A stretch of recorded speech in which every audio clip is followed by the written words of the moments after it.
నమస్కారం స్నేహితులారా. ఈరోజు క్షమించడం ఎలా? క్షమించడం బలహీనత కాదు, మనశ్శాంతికి తెరిచే తలుపు. జీవితంలో ప్రతి ఒక్కరికి ఎప్పుడో ఒకప్పుడు గాయం అవుతుంది. ఆ గాయం శరీరంపై కాకపోవచ్చు, మనస్సుపై అయి ఉండొచ్చు.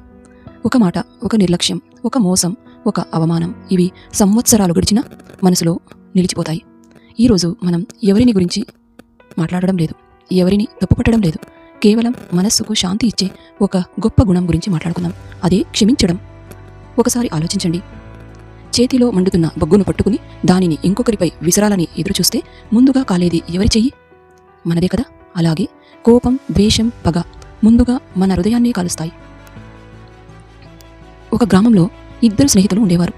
ఒక చిన్న అపార్థం వల్ల వారు మాట్లాడుకోవడం మానేశారు. రోజులు, నెలలు, సంవత్సరాలు ఇద్దరూ ఒకరినొకరు ద్వేషిస్తూ జీవించారు.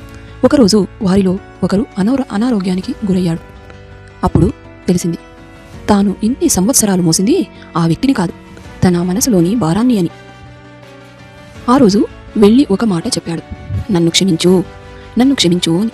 ఆ రెండు మాటలు ఇద్దరి జీవితాలను మార్చేశాయి. క్షమించడం అంటే జరిగింది మర్చిపోవడం కాదు, జరిగిన బాధను మోస్తూ జీవించకూడదని నిర్ణయించుకోవడం. అది ఎదుటివారి కోసం కాదు, మన ప్రశాంతత కోసం. ఉదాహరణ, ఒక గాజు గ్లాసులో నీరు నింపండి. 5 నిమిషాలు పట్టుకుంటే ఏమీ కాదు. 1 గంట పట్టుకుంటే చెయ్యి నొప్పి మొదలవుతుంది. రోజంతా పట్టుకుంటే చెయ్యి మొద్దు బారిపోతుంది. గ్లాసు బరువు మారలేదు, కానీ దాన్ని మోసిన సమయం పెరిగింది. బాధ కూడా అంతే. ఎంత ఎక్కువ పట్టుకుంటే అంత ఎక్కువ నొప్పిస్తుంది. క్షమించడం అంటే మర్చిపోవడం కాదు, బాధకు బానిసగా ఉండకపోవడం, మన జీవితానికి కొత్త ప్రారంభం ఇవ్వడం.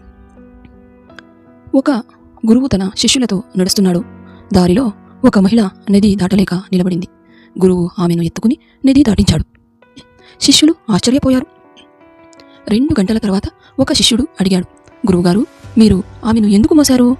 గురువు నవ్వుతూ అన్నాడు, నేను ఆమెను నది దగ్గరే దించేశాను, కానీ నువ్వు ఇప్పటికీ నీ మనసులో మోస్తూనే ఉన్నావు. మన జీవితంలో కూడా ఎన్నో సంఘటనలు సంవత్సరాలుగా మనమే మోస్తూ ఉంటాం. మనసు తేలిక కావాలంటే దాన్ని వదిలేయాలి. నిద్ర ప్రశాంతంగా పట్టాలి అంటే క్షమించడం నేర్చుకోవాలి. ఆరోగ్యం మెరుగవుతుంది, ఆలోచనలు స్వచ్ఛంగా మారుతాయి, జీవితం కొత్తగా కనిపిస్తుంది. చెట్టు మీద ఎవరో రాయి వేస్తే చెట్టు ఏమి చేస్తుంది? తిరిగి రాయి విసరదు కదా, పండ్లు ఇస్తుంది కదా.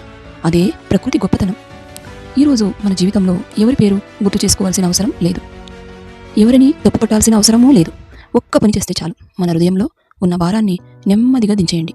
క్షమించడం అంటే ఓడిపోవడం కాదు, క్షమించడం అంటే మనసును గెలిపించడం, మనశ్శాంతిని తిరిగి పొందడం, జీవితాన్ని కొత్తగా ప్రారంభించడం. ఈ వీడియో మీ మనసును కొంతైనా శాంతిని ఇచ్చి ఉంటే మీ ఆలోచనను కామెంట్లో పంచుకోండి. ఇలాంటి జీవిత విలువలపై మరిన్ని వీడియోల కోసం మా ఛానల్ను సబ్స్క్రైబ్ చేయండి.